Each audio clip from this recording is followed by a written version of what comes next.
This book is called Stand Tall, Molly Lou Melon by Patty Lavelle and David Catrow. So Patty Lavelle is the author and David Catrow is the illustrator. That means he drew the pictures and she wrote the words. So sometimes people get together like that and they'll create a book together. And this is a really cute book. It's called Stand Tall, Molly Lou Melon, and this is Molly Lou Melon.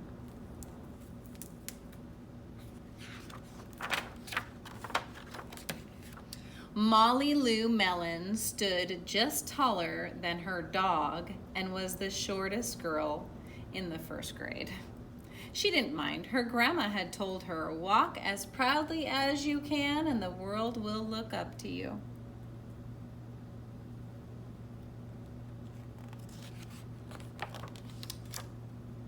So she did. Look at her coming down the stairs. Molly Lou Melon had buck teeth that stuck out so far she could stack pennies on them. She didn't mind. Her grandma had told her, "Smile big and the world will smile right alongside you."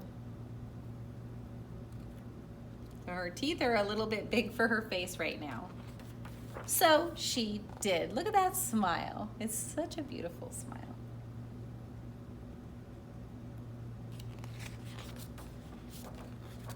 Molly Lou Melon had a voice that sounded like a bullfrog being squeezed by a boa constrictor. She didn't mind. Her grandma had told her, "Sing out clear and strong and the world will cry tears of joy." So she did. So just because her singing voice wasn't perfect, she still sang, and she didn't let it bother her. Molly Lou Melon was often fumble-fingered. That means that she's a little clumsy. She didn't mind. Her grandma had told her, "Believe in yourself and the world will believe in you too." Uh-oh, she accidentally broke those. So she did. So some things has a hard time with, but other things she's pretty good at. Then Molly Lou Melon moved to a new town. She had to say goodbye to her grandma and all of her friends. Ooh, that must have been a little scary to have to move. But she has a pretty good attitude. And starting a new school. On the first day of school, Ronald Durkin called her Shrimpo in gym class. When the game started, Molly Lou Melon caught the football, ran under the legs of Ronald Durkin, and scored a touchdown. All the children thought, "Wow, she's good!" And Ronald Durkin felt very foolish.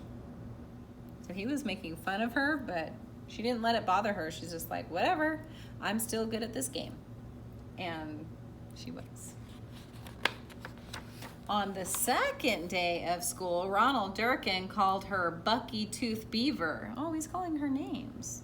That hurts on the inside, don't do that. Molly Lou Melon took out her pennies, stacked 10 high on her teeth, and smiled as big as day. All the children smiled with glee, and Ronald Durkin felt very foolish. So him making fun of her isn't working out because she still has all the confidence in the world. She says, "Yep, I do, but look what I can do with them."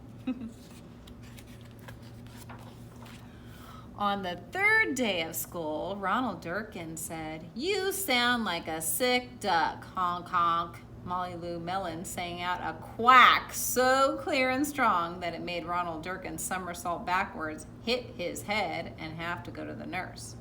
All the children cried with joy to be free of Ronald Durkin for the rest of the afternoon, and Ronald Durkin felt very foolish.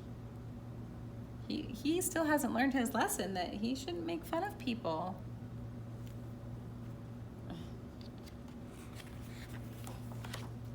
On the fourth day of school, Ronald Durkin said that she'd made the snowflake all wrong.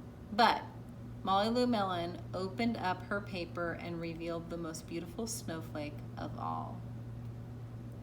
All the children oohed and awed, even Ronald. Look at that snowflake. So the whole time she knew what she was doing. She knew how to do it. On the 5th day of school, Ronald Durkin brought Molly Lou Melon a stacking penny for her tooth and smiled at her.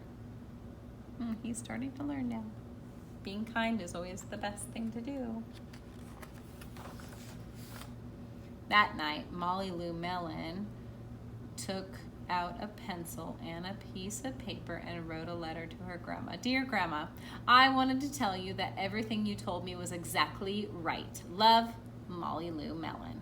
And look at the grandma's small like she is. So she knew, the grandma's very wise. She knew what she was talking about.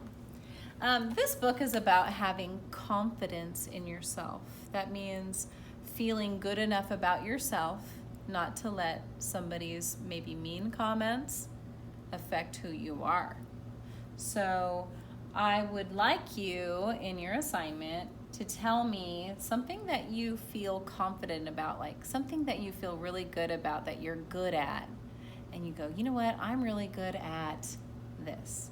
So for example, my daughter, I have a daughter and a son, but my daughter is really, really good at gymnastics. She's excellent at gymnastics. So her answer might be, I feel confident in gymnastics, right? And my son, he's really good at math. So his answer might be, I'm really good at math. Or I'm very confident in math. Okay, everyone, try to think of something that you're very good at, and that's what I want to know.